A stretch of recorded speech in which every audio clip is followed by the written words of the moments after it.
天快要亮了，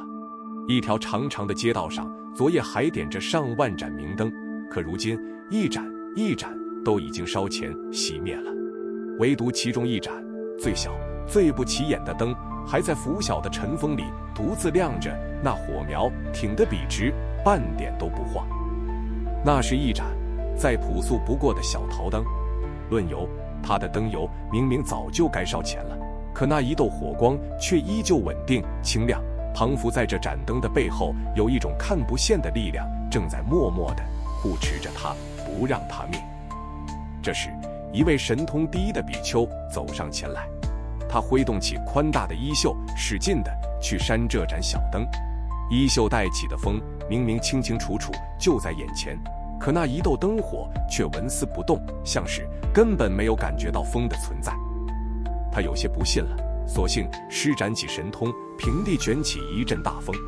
剎那之間，旁邊那些殘餘的燈火全都被吹熄了，唯獨這一盞小小的桃燈，火焰非但不滅，反而燒得更旺、更亮、更加挺拔。你一定很好奇，點亮這盞燈的究竟是誰？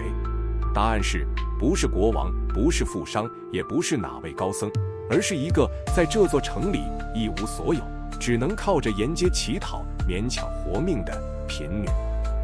今天這一則故事要和你說的就是這麼一件事：為什麼一盞最窮、最小、最不起眼的燈，竟然能夠勝過整整1萬盞最富貴、最華美的燈？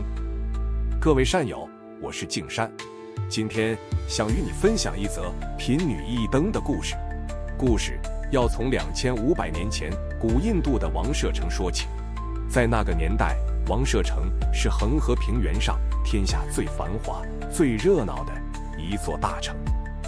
那時候，佛陀就住在城外的精舍裡，每一天他都不辭辛勞，為國王、為城中的百姓慈悲地講說着解脫生死的佛法。而當時統領這座城的是一位年輕氣盛、雄心勃勃的君主，他的名字叫做阿舍世王。他富有四海，是這人間最不缺錢的人。這一天，他來到精舍，聽佛陀說了一座法，心裡頭深深地受了感動。當下，他就發了一個願，要為佛陀做一場前所未有、足以轟動整座王舍城的盛大供養。他下了一道命令，從巍峨的王宮大門一直到城外的精舍，沿着這一路要點起整整1萬盞明燈，徹夜不息，用這滿城的光明來供養佛陀。於是國庫大開，僕役們從深深的庫房裡搬出一桶又一桶、一瓮又一瓮上好的香油，那數量之多，在暖光底下閃着油光，簡直堆積如山。工匠們連夜趕工，打造出上萬盞精美絕倫的金燈、銀燈，一盞一盞沿着長街的兩側整整齊齊地排列開來，一直延伸到望不見的遠方。夜裡，燈火一點起來，便會成了一條由萬盞明燈連綴而成的金色光河。它從王宮一路蜿蜒流淌，鋪到了城外的精舍，把整座城的夜都點亮了。這樣的盛世消息很快傳遍了全城，男女老少、扶老攜幼全都湧上了街頭，爭相來看這一場他們這輩子恐怕都未必再見得到的宮燈盛會。可是就在這滿城的光亮、滿街的喧鬧之外，有一個人被人潮遠遠地擠到擋在了一個沒有人會多看一眼的陰暗角落裡。他的名字叫難陀，是這整座王舍城裡最貧苦的人。他無父無母，孤身一人，每一天就靠着捧一隻破缽沿街乞討，勉勉強強地活着。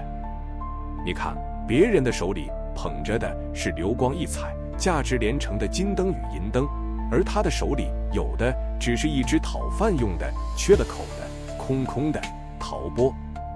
他遠遠地望着街心那一片燦爛的晃眼的金色燈海，心裡頭竟慢慢地升起了一個連他自己都覺得奢侈的念頭：我也好想能供養佛陀一盞燈啊！可是這個念頭才剛剛升起，他便低下頭摸遍了自己全身上下，卻連一個最小、最不值錢的銅板都沒有。那念頭像是被一盆冷水澆了下来。可是南陀没有放棄，為了這一盞燈，他決定豁出去了。他捧着那只破钵，從天剛亮一直到天黑，整整一天，沿着大街一家一家的低身去乞討。烈日當頭，他一戶一戶地陪着笑，弓着身，懇求一點點施捨。可是大多數的人對他都視而不見，有的甚至滿臉不耐煩地揮一揮手，就把他給趕走了。從清晨一直求到了黃昏，他那只钵裡始終空空如也。他又渴又餓又累，嘴唇都干裂了，汗水濕透了鬢髮，可他那一顆心就是不肯放棄。一直熬到天都快要黑透了的时候，总算有一個過路的人動了惻隱之心，伸過手來，往他捧着的破缽裡輕輕地丟下了一枚小小的銅錢。整整一天的奔波忍耐與一次又一次的冷眼白眼，換來的就是這孤孤零零的1文錢。他把它珍重地捧在掌心裡，那神情就像捧着一件稀世的珍寶。他緊緊地攥着這沒得來不易的錢，連一口氣都顧不上歇，就匆匆忙忙地趕到了城裡那家賣油的店鋪。他雙手恭恭敬敬地捧上那枚小錢，微微弓着身，一字一句無比懇切地說：我只有這1文錢，請您賣我一點點燈油吧，我是要拿去供佛的。1文錢能買到的油實在是少得可憐。那油店的主人從大油瓮裡舀出來的那一點點淺淺薄薄，恐怕連半盞燈都點不滿。可是賣油的人聽說他這1文錢是要拿去供佛的，竟被他這一份至誠的心深深地打動了。他二話不說，又額外多舀了好幾大勺香油，慷慨地注進了他那盞小燈裡。就這樣，靠着自己一整天乞討來的1文錢，再加上一個陌生人的一份善意，南陀終於湊滿了足足一整盞燈的油。入了夜，他小心翼翼地雙手捧着這得來不易的一盞燈，一步一步來到了那條通往精舍燈火通明的萬燈長街。在那一片巍峨華貴的金燈與銀燈之間，他手裡那一盞又低又矮又樸素的小陶燈被映襯的顯得那麼地渺小，那麼地毫不起眼。可南陀一點也不在意，他沒有去爭那些顯眼的位置，只是在燈河的盡頭找了一個小小的不礙着別人的角落，屈下膝，無比恭敬地把燈安放了下來。他俯下身去，輕輕地點燃了燈芯，一道嫩黃色的小火苗便這麼怯生生地綻放亮了起來，溫暖的光映亮了他那張前頸低垂的臉。然後他在這盞小燈的面前緩緩地跪了下來，雙手合十，深深低下了頭，在心底許下了一個大得超乎所有人想象的願。他在心裡說：願我這一盞小燈的微光，將來能夠照破天下所有眾生心裡頭那一片無明的愚癡的黑暗。他又說：也願我到了來世能夠像佛陀一樣，成就圓滿的智慧與慈悲，去救度這世間每一個正在受苦正在流淚的人。他沒有萬盞燈，也沒有萬桶香油，更没有國王那樣的富貴與權勢。他所擁有的就只是胸口裡這一顆滾燙的純粹的至誠的心。拜完了，夜已經很深很深了，他戀戀不捨的一步3回頭，又看了那盞小燈最後一眼，才終於悄悄地轉過身，融入夜色離去。那一夜，滿城的萬盞燈火把半邊的天空都映得一片通紅，整座王舍城連同城外的精舍都靜靜地沉浸在一片溫暖無比的金光裡。可是夜畢竟越來越深了，風一陣一陣地從長街上掠過，那些燈盞裡的油也隨着時間一盞一盞地慢慢燒到了盡頭。等到天快要亮的時候，那1萬盞曾經輝煌的不可一世的燈，竟一盞接着一盞全都熄滅了，只只在街道兩側留下了縷縷的青煙。唯獨南陀那一盏最小最破舊的小桃燈還亮住，那一斗火苗明亮挺立，就像才剛刚被他親手點燃時那樣，沒有一絲一毫的減損。就在這時，佛陀吩咐他的弟子神通第一的目連去吧，把街上那些殘餘的燈火都熄了，好讓街市恢復清淨。目連領了命，走到了那一盞獨自明亮的小燈面前，他伸出手指，神情從容，想輕輕的就把它給捻熄。他用手輕輕一扇，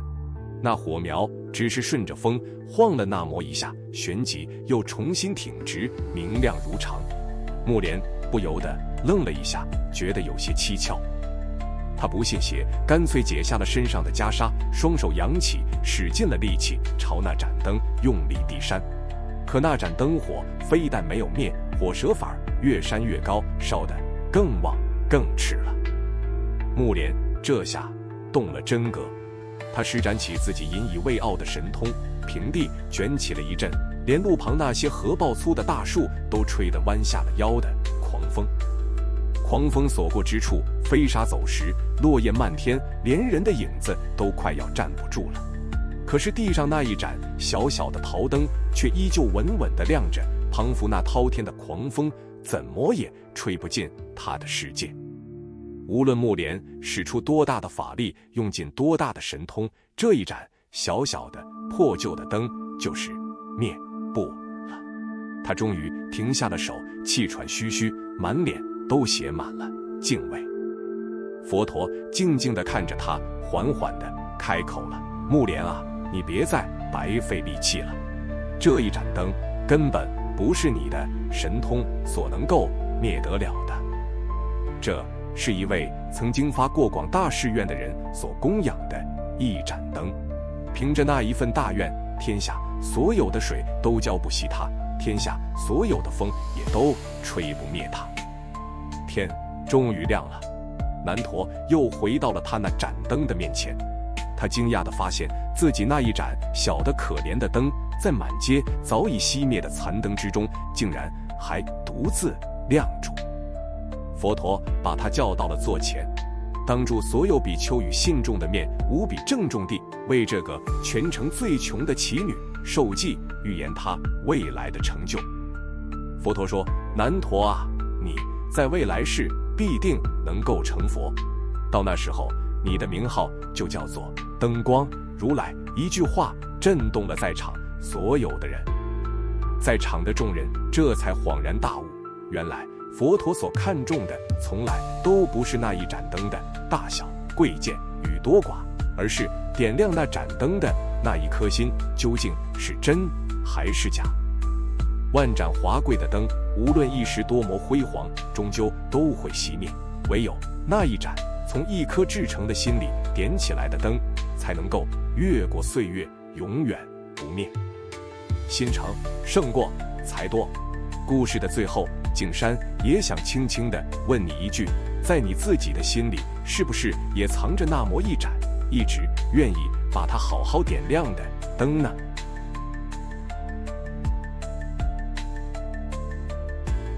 萬盞金燈，天亮就滅了；一盞至誠的燈，神通也吹不滅。